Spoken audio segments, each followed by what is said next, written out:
Hey everyone, it is September 29th. That is a Thursday. Just wanted to say, as always, hope you had a wonderful month. Thank God the cool weather is finally here. Of course, it had to wait till Monday, so we couldn't enjoy it over the weekend.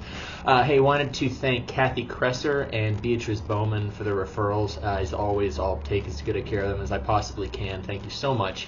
So the big question nowadays is the economy, really both the economy and interest rates. What we were predicting was interest rates to just end up around 6% by the end of the year. This was a few months ago. Well, they're around 7 now, and in some cases they're being locked in at 7.5. The sky's not falling on that. It's definitely affected home affordability. There's no way around that.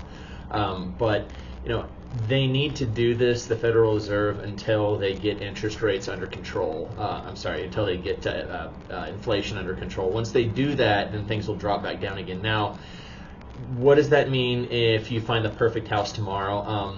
You can always buy under current conditions and then refinance in, say, February, March, or April when they drop down to what are now considered to be normal levels. I mean, again, since 1971, the average mortgage rate is right around 8%. So 7.5 is certainly not the end of the world. They were right around 8 when I started real estate in 2003. So just historic context for that. But it's it's definitely affecting home affordability. There's no way around that. I've always said that interest rates were really the hidden factor that affected monthly payment. I need to turn my computer on mute, I swear.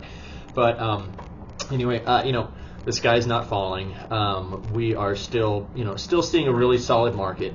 It's definitely slowed down, but it's still way below historic averages in terms of days on market. So, looking forward, the recession is going to hit other markets a lot worse than it hits Dallas, and that was pretty much the same from 2009 to 2012. We just have so many people moving to this town that basic supply and demand is going to keep the market.